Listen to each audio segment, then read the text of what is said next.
Tonight on Chronicle, Made in Bama. Our motto is that we want to make people smile. From products bringing us smiles Everything is done by hand, and each piece is completely one of a kind. to the sweets we just can't put down. It's kind of like if a cookie and a muffin are combined. We take you behind the scenes, uncovering the stress of owning a small business. There's a little bit of stress baked into owning your own business, and that kind of helps the anxiety. The stories of how these makers I just didn't feel like I fit into that. ended up opening shop. Everywhere I went for like a week, people were like, oh my God, where'd you get those earrings? So sit back, There you go, your first flower. enjoy the creativity, Someone comes to me and says, can we do this? And I say, I don't know, let's find out. the good vibes, They're living their life on purpose to make the world a sweeter place. and our Alabama communities. This is just a wonderful resource for our community. And I'm seeing people here playing music and learning and having fun. This is Chronicle, Made in Bama. Good evening, everyone. I'm Lisa Crane. Thanks so much for joining us. You know, no matter what part of Alabama you're from, there are some amazing products made by makers from every community in our state. And tonight I'm going to introduce you to a few of these very busy, driven entrepreneurs who are committed to their business and their hometowns. We begin in Coleman with the Nelsons and their adorable family of freaky-faced mugs. This crazy-looking mug is a good example of what happens when an artist potter marries a businesswoman. One day, just this idea came to us, or came to me, and then Megan's like, let's sell it. These high school sweethearts met at Coleman High School. They both went to Auburn, then returned to their roots. In 2008, they opened Nelson Studio in their home county. Their business mission statement is pretty simple. Our motto is that we want to make people smile. So if we can do that, and this is kind of our way to do that. Like if we can do that in a day, then we're good. And who wouldn't smile when this mug is staring back at you? Chad says as an artist, he's always been fascinated with faces, but not normally goofy faces. Well, you know, they kind of, in the beginning, they were all completely random. I was just off the top of my head. Basing it on people you know and family. No, I'm just kidding. We didn't do that. It's not based on it. Disclaimer, there is nobody that these are based on. They both have their roles in the studio. He creates each individual mug. No molds used here. They are all unique. Everything is done by hand, and each piece is completely one of a kind. And Then Megan helps with the waxing and painting. She also handles the business side, marketing each mug by giving them a backstory. For example, Dean here likes to play the saxophone on cold winter nights and eats so many Altoids at one time that he sneezes uncontrollably. We give them little personalities, and I think that adds to the fun of the mug. Chad can throw up to 500 mugs a week depending on their orders, but it takes a few weeks to get Max here from soft clay to finished mug. So let's do the math. How much are they making per mug per hour? Do we want to do that? I don't know if we want to do that, math. We're making enough to support our family, and so we're good. That's my math. It seems to be a formula for success and happiness, a surprising career for the potter who thought he'd be producing fine art someday. I was focused on all these like serious concepts and, you know, making statements and, you know, fine art type things. And then I just thought making someone smile is just about as good a concept as anything. Now to something a bit more fancy. Lift your pinky as you drink your tea and have a scone. A Highland Gourmet scone.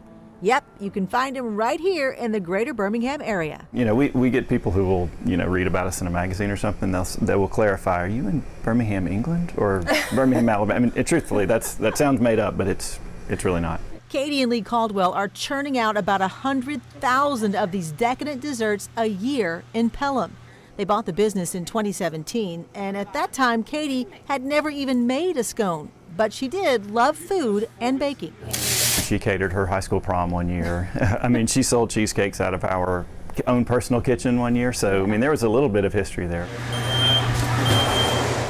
So what exactly is a scone? It's kind of like if a cookie and a muffin are combined. You get a scone. I had never tried one till I met the Caldwells. Now I am hooked. Apparently, I'm like a lot of people who are obsessed with these scrumptious scones.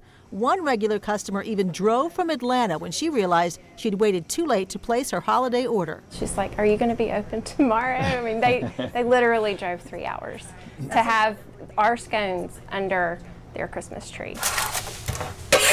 Many people send them as gifts, and there have been some famous recipients. I'll say some well-known football coaches in the area in the Southeast have received them before. They offer 14 different flavors, from the lemon blueberry to hazelnut cream chocolate chip. But the most popular is the original golden raisin. We have friends that have asked us, "Do you ever get tired of eating scones?" And the answer is yes. I ate one today, so that might be just you.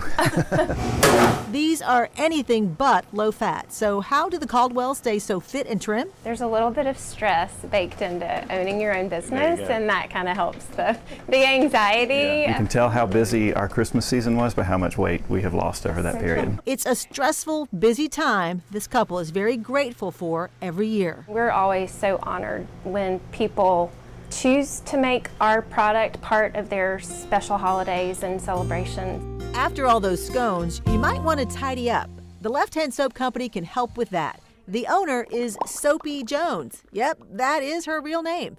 She started making soap in college, where she studied everything but soap making. History, philosophy, psychology, business administration, and a minor in French. Not the resume of someone who would end up in this job, but clearly she loves to learn. That's what she's been doing at the Left Hand Soap Company for more than 20 years. Every new product is something that we try, or someone comes to me and says, "Can we do this?" And I say, "I don't know, let's find out."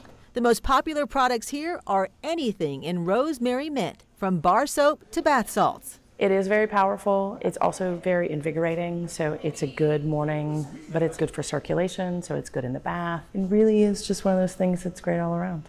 They use olive and castor oils in all their soaps because they say they're moisturizing and good for sensitive skin. My goal is to consider the skin the largest organ in the body, and if it's healthy and happy, then it's going to promote healthy, happy parts of the rest of you. Nothing synthetic here, only natural ingredients, even for the fragrance. I'm going to choose a lavender because it's good to promote skin healing. It's also good for a calm. It's got function, and so it's not just that it smells good. It just so happens that it smells good. It takes about 3 years to take a new soap from idea to the shelf, and they've come up with a lot of new soaps, scrubs, balms, and butters over the years. You'd think they may have had a few fails along the way, right? So we do make a garlic soap, which I think that everyone but me would consider a fail. It is our lowest seller, 20 years running. I will still make it. I refuse to take it off the roster. They keep it in a glass container to keep the garlic smell contained. Not the soap fragrance most people desire, but Soapy says it's a very functional soap, especially for hikers. Garlic is a natural antiseptic. It's also antimicrobial, but it is an insect repellent. It's an antifungal. And it'll keep the vampires away, too. Thank you. This is not just kettle corn. This is popcorn with a purpose. We understand the impact that an intentional small business can have in the communities that they serve. Take a look at this beautiful rose at the peak of its bloom, but this flower is a little bit different. It won't wilt, and it never dies. If you can cook, you can make flowers. I should have known, because it says right on the box, these things are addictive.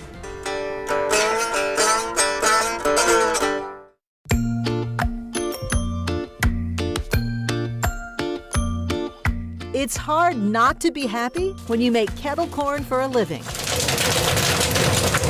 This is not what Tanisha Sims Summers started out doing. She graduated from college and went into investment banking, then later marketing. But she always wanted to open her own business. This was so off the beating path of what I ever would expect for my life or what I would do, but it actually encompasses everything that I'm passionate about. What she's passionate about is community. This delicious kettle corn is just the catalyst for Tanisha and her husband to connect and help others. It's partnering with the City of Birmingham for the Birmingham Promise internship. It's partnering with the YWCA for their crew program for the high school students to give them opportunities, and even Grace House Ministries, where we have hired some of the young girls in their transitional foster care programs. So they found their business, and it needed a name.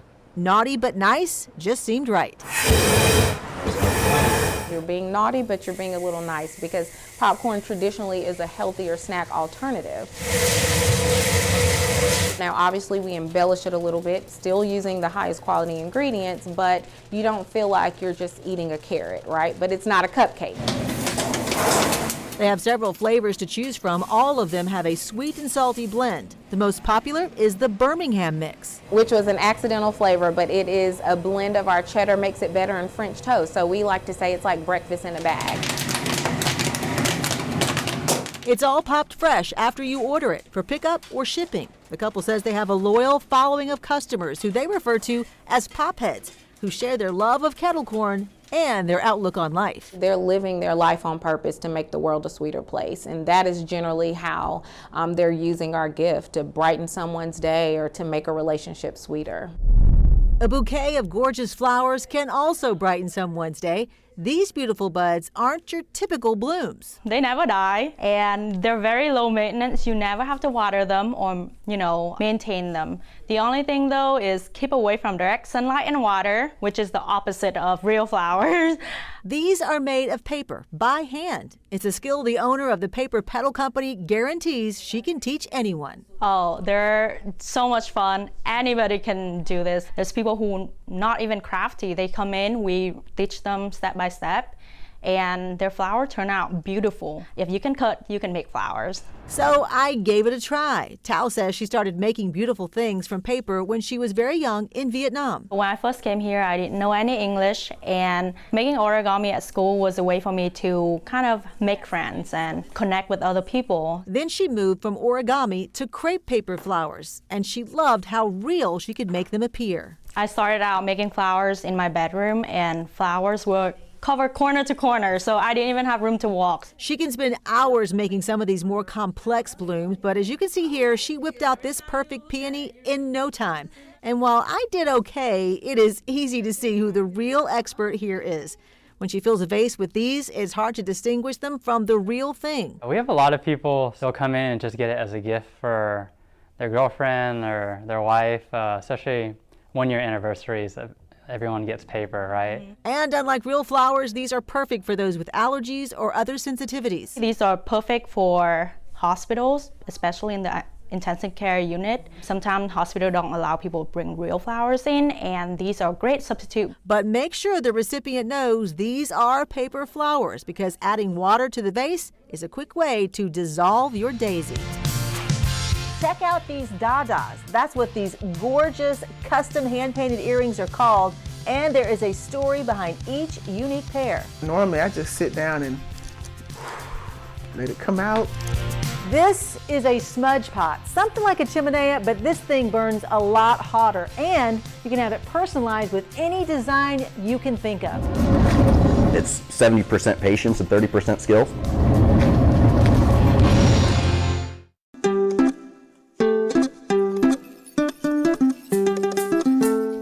Yogi Dada is an artist. She says she always has been. It was evident even as a child she had a gift her mother encouraged. If I did have a coloring book, she never told me I had to stay in the line, and the tree could be purple, and it just developed. So she majored in art in college, but believe it or not, that's also when she gave it up. I always wanted to be an artist. I didn't know what else to do but do what I was created to do, but the conversation, even in the scholastic world, is like, what are you going to do with art? And it was just terribly discouraging. You would think it'd be the most liberal, free place, but it was still very much this idea of what art should be. And I just didn't feel like I fit into that. She spent years as an optician, then casually decided to paint some wooden earrings for herself. I loved funky stuff growing up in New York during the graffiti hip-hop era.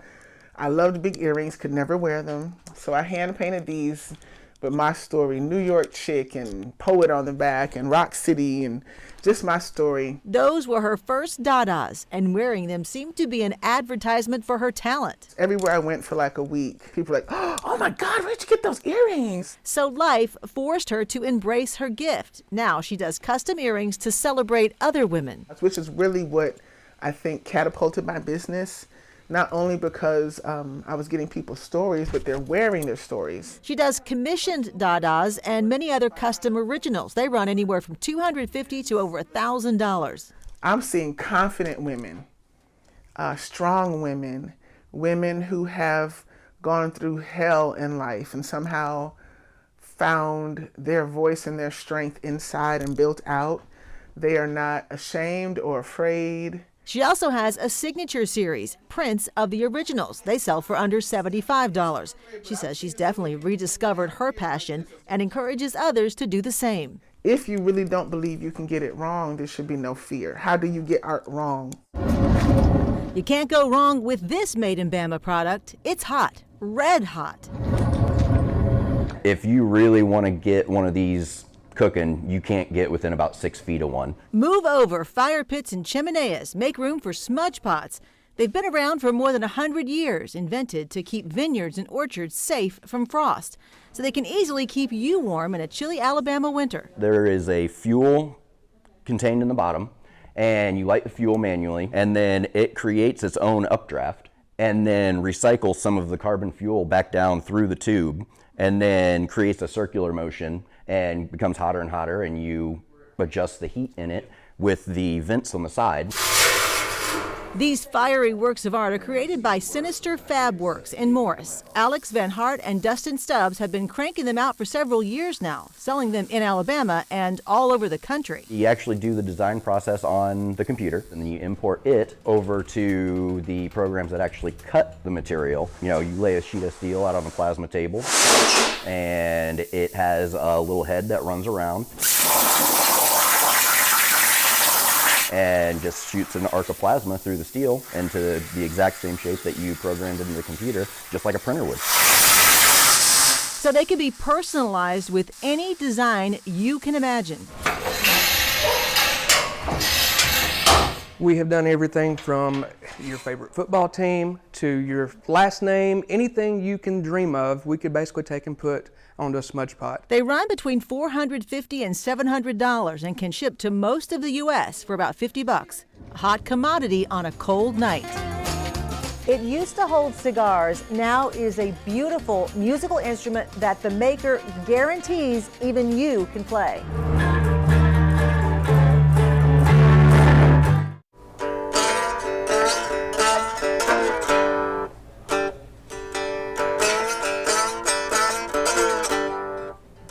With a name like Jeff Mello, you might think he was born to be a musician, but actually he's a computer engineer.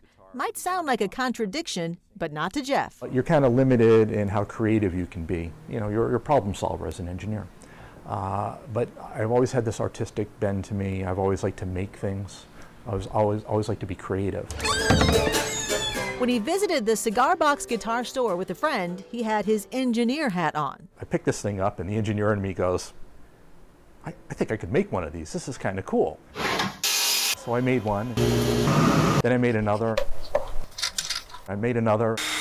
I built, I don't know, over 200 of them now. He realized if he wanted to make them, he needed to learn how to play them. So he got in on the free lessons at the store in Huntsville's Low Mill. What I was realizing is the more I was playing them, the more flaws I was able to find in my work. About the time he got hooked, the store owner decided to retire and close up shop. But you can't do that. This is just a wonderful resource for our community. And I'm seeing people here playing music and learning and having fun. It's really enriching for me and my family. We can't just close the doors on this thing. So he took over the business and enjoys introducing this strange-looking guitar to everyone who walks by and stops to admire his work. Hey, it's great art on the wall, but it's so much better if you can actually pick them up and play them. So we'll sit down with somebody and show them how to do a quick little song. Cigar box guitars have been around since the 1800s. When the U.S. government wanted to tax the sale of cigars, the cigar box was introduced. When they were discarded, poor musicians would pick them up and craft an instrument. Most have 3 strings, some just 1 string. Jeff says that makes them much easier to play than a standard 6-string guitar. The number of people that walk in here and tell me, I could never play a guitar, I don't have any music background, neither did I. And when you pick these things up and you start strumming them and you're like, ooh, I can do this, it can be transforming. He says anyone can learn to play in 30 minutes, so I gave it a try. Yeah. Eventually, I got it. Yes, you got it. I'm a musician. They start at $175, and most are made to be played both acoustic and electric.